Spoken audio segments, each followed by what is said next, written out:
What's up, everybody? It is the Gaming Goblin. Welcome back to another video. I guess this is going to be part two of our unofficial history of video games series. I kind of decided, you know what, I want to make more of these videos. If you haven't seen the first part yet, I highly recommend checking it out. We played the cathode ray tube amusement device, which is some consider to be the first ever video game all the way back in 1947. So we're going to play the follow-up game that came out 1948. This is called Turbochamp, and it looks a little familiar, right? It's just chess. But I'm going to be reading you a little backstory because I always find that interesting, especially for these early games. So Turbochamp is a chess program developed by Alan Turing and David Chaperone in 1948. You may remember Alan Turing. He was that famous computer scientist during World War II that helped debunk the German, I believe it was called the Enigma Code. They made a movie about him a few years ago with Benedict Cumberbatch. I believe it was called The Imitation Game. I might be wrong there. But TurboChamp was created as part of research by the pair into computer science and machine learning. TurboChamp is capable of playing an entire chess game against a human player at a low level of play by calculating all potential moves and all potential player moves in response, as well as some further moves it deems considerable. It then assigns point values to each game state and selects the move resulting in the highest point value. TurboChamp is the earliest known computer game to enter development, but it was never completed by Turing and Chaperone, as its algorithm was too complex to be run by the early computers of the time, such as the automatic computing engine. So it's kind of funny. It's almost echoes what we see in the modern gaming industry, where these games are so big and bloated and very expensive and time consuming to develop that some of them never even see the light of day. This was one of the first instances of that. Turing attempted to convert the program into executable code for the 1951 Ferranti Mark I computer in Manchester, England, but was unable to do so. Turing played a match against computer scientist Alec Glennie using the program in the summer of 1952, executing it manually step by step. By his death in 1954, he had still been unable to run the program on an actual computer. Chaperone did not continue the project, and the original program was not preserved. So essentially, this game does not exist, and it never truly existed um, in its lifetime anyway. It was never able to be brought to a computer.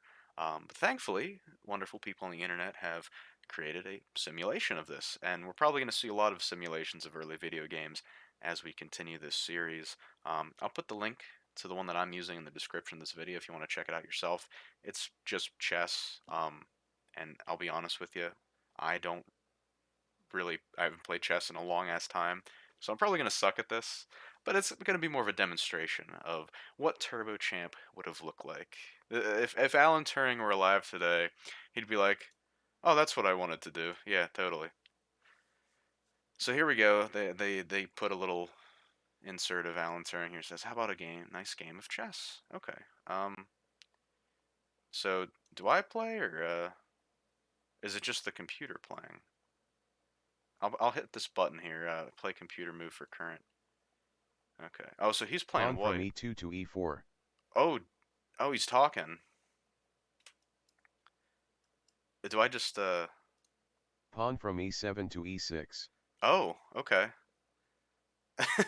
So I guess the game plays itself. Look at that. Hey, that's all. That also echoes some modern gaming. Most games play themselves.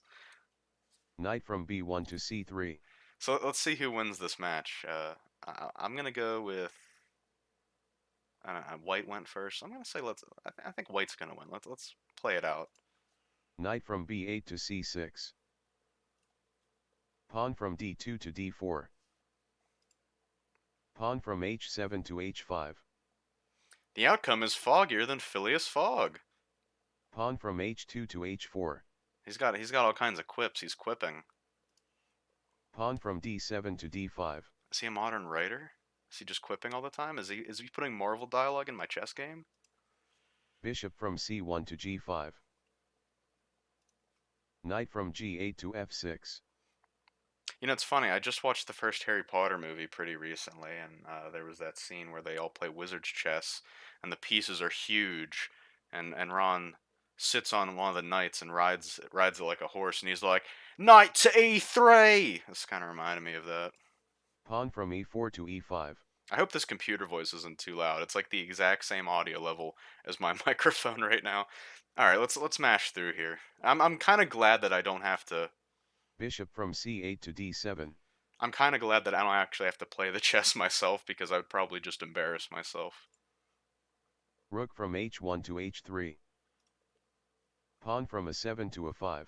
Tension is in the air. You're right, Alan. Pawn from a2 to a4. Knight from c6 to b4. And I don't know if you noticed, like right here, it's probably hard to see, but here's like the logic, I guess, of each move, and it changes. Bishop from f1 to b5. I don't know. You know, I went to school for computer science, and I kind of forgot most of it. So we never actually had to make a chess program in my education. I remember the first thing we did, and probably a lot of computer science students did the same thing. We made the Hello World program in Java, where you just make a display prompt say "Hello World" and a little text box. It was like baby's first assignment. Pawn from c7 to c6. Bishop from b5 to f1. Have we captured anything yet? I'm Pawn rooting from for c6 to rooting c5. for whites. I don't know who's winning. Bishop from f1 to b5. We're gonna be screwed if we ever get to an actual real chess video game, because then I'm gonna be like, oh, I'm gonna have to learn the game by then. Pawn from c5 to d4. Pawn takes pawn. Oh, there we go. Pawn from e5 to f6. All Pawn right. takes knight. Holy shit. This guy's moving. Pawn from d4 to c3. Pawn takes knight. Rook from h3 to c3. Rook takes pawn. Damn. Pawn from g7 to f6. Pawn takes pawn. All right, I was gonna say it looks like white's winning, but black is coming back with a comeback here. Bishop from g5 to e3. Pawn from f6 to f5. Knight from g1 to f3. Rook from h8 to g8. Knight from f3 to g5.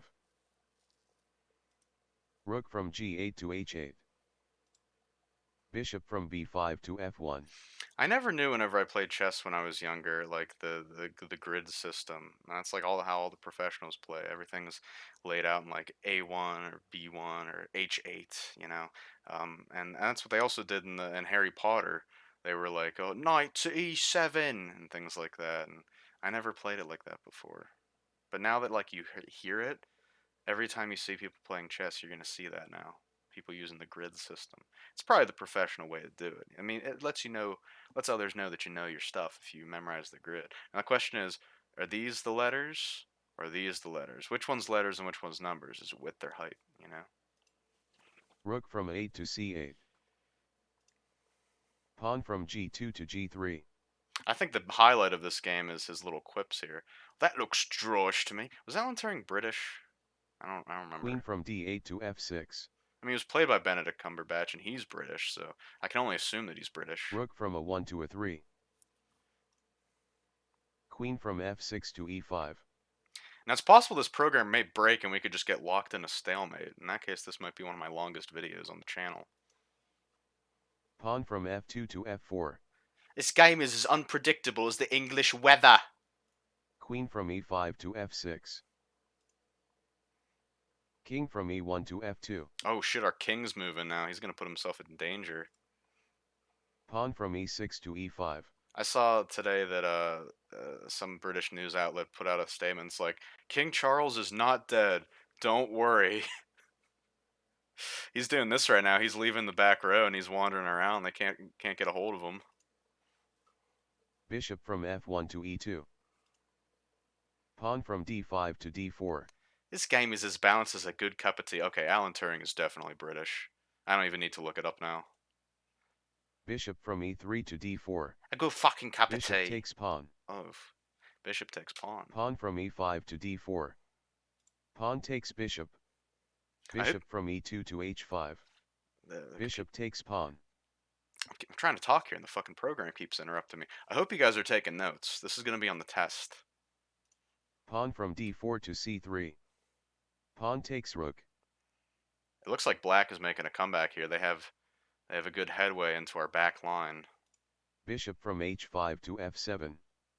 Bishop takes pawn. check. Oh shit. All right. What's gonna happen? Queen's gonna kill the bishop, of course. King from e8 to d8. Really? Okay. Rook from a3 to c3. Rook takes pawn. Rook from c8 to c3. Rook takes rook.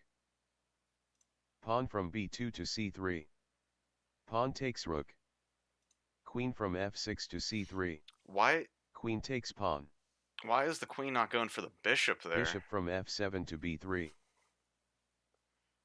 Bishop from f8 to c5. Check. Oh fuck. King from f2 to g2. It's getting intense now. We're entering Act 3 of the chess game. King from d8 to c7. Knight from g5 to f3. Rook from h8 to e8. Now this is gonna demonstrate my lack of remembering how to play chess. If the pawn makes it to the back end, does it become a queen? Or is that checkers? Or maybe it's both. Someone let me know in the comments. Be like, you fucking idiot. You don't know how to play chess? What are you, an idiot? Pawn from h4 to h5. Isn't chess one of those games where it's like, it's been around for so long that like the masters kind of know every possible outcome of every game that could happen. So like essentially there's really no new chess meta for lack of a better term. I could be completely wrong there. Who's that one guy like Magnus Oppenheimer or whatever who's like the big chess the like young chess prodigy? That's I don't know. Really this let's play, if you want to call it let's play, is just highlighting my lack of chess knowledge. Pawn from b7 to b6. Pawn from h5 to h6. All I know is our pawn here on the right is going the fuck in. Let's see what happens. Bishop from d7 to c6. Pawn from h6 to h7. Your moves are as exciting as the BBC weather forecast. Damn! That's a burn. Rook from e8 to h8. Queen from d1 to e2. I can't wait to listen to the playback for this video, and this computer voice is like, like way louder than my own voice. Rook from h8 to h7. Rook takes pawn. Queen from e2 to e5. Check. Queen from c3 to e5. Queen takes queen. Oh fuck, we just lost our queen. I think we're about to lose. Pawn from f4 to e5. Oh! Pawn takes queen. What the fuck? Okay, okay, we just killed the queen. Rook from h7 to d7. Pawn from e5 to e6. Oh my gosh, it's happening. Rook from d7 to d8. Run, rook, you can't escape the wrath of the pawn. Pawn from c2 to c3. Knight from b4 to d3. Oh, he's going in. Bishop from b3 to c2. Pawn from f5 to f4. Oh, well, let's get that knight. Pawn from c3 Really? to c4. Really? I would go for the knight. Bishop from c5 to b4. Pawn from g3 to g4. Knight from d3 to e1. Now you missed your chance. That's Check. okay. Oh, shit. King from g2 to f1. Knight from e1 to c2. Knight takes bishop. Our bishop could have killed that fucking knight this whole time, and he just wasted. King from f1 to g2. Bishop from c6 to a4. Bishop takes pawn. Pawn from g4 to g5. Knight from c2 to e3. Someone's gonna Check. click. Someone's gonna click like randomly in the middle of this video, and they're just gonna hear the robot voice, and they'll think this is like an AI generated video. King from g2 to f2. Don't take the knight your next turn, you idiot, because then the pawn will get you. Knight from e3 to Okay, c4. Good. Knight takes pawn. King from f2 to g2. We're running out of players here. I think we're on the Bishop losing from side. a4 to c6. Pawn from g5 to g6. We gotta upgrade some pawns here. We gotta start building a industry. This is like Warcraft 3. Knight from c4 to e3. Uh-oh. Check. King from g2 to f2. Pawn from b6 to b5. Pawn from g6 to g7. Oh, that rook's just waiting on back line to wipe us out. Knight from e3 to d1. Check. King from f2 to g2. Knight from d1 to e3. check. King from G2 to F2. Knight from E3 to D1. Check. King from F2 to G2. I think we're gonna be stuck in a stalemate. Knight from D1 to E3. Check. King from G2 to F2. The game is a draw. Yep, there it is. At least the logic figured it out. Let's see if can we hit the button again? Knight from E3 to D1. Check. The game is a draw. Okay, it just says King that from each time. F2 to G2. The game is a draw. I guess the game is a draw. Okay, well, no winners or losers this time around, but ladies and gentlemen, that was Turbochamp, technically the second ever video game, although it was never released and it never existed on any electronic hardware at the time. 1948, ladies and gentlemen, developed by one of the OGs of computer science, Alan Turing. Um, but yeah, it's just chess, so check it out. Like I said, I'll put the link to the website I'm using that simulates this in the description of this video. And let me know what you think. Do you want to see more of these history of video game videos? If I actually end up turning this into a full-fledged series, we're going to be covering a lot of interesting and weird stuff and a lot of lost media, I guess, as well, because most of this stuff in the early history in like the 40s to the 70s isn't really available anywhere, especially not commercially. Um, but yeah, it'll be cool to see. But let me know what you think. If you want to see more of these, have you heard of Turbochamp? Have you heard of Alan Turing? Let me know in the comments down below. And that's gonna do it for this video, guys. Make sure you like, comment, and subscribe to the YouTube channel here in the Gaming Goblin. I really appreciate your support. We have new videos going up every single day. So if you're craving more Gaming Goblin content, and maybe you want something a little more exciting than auto playing chess, we got plenty of other videos to check out on the YouTube page as well. That's going to do it for me. Thank you guys so much for watching, and I will see you in the next video. Peace.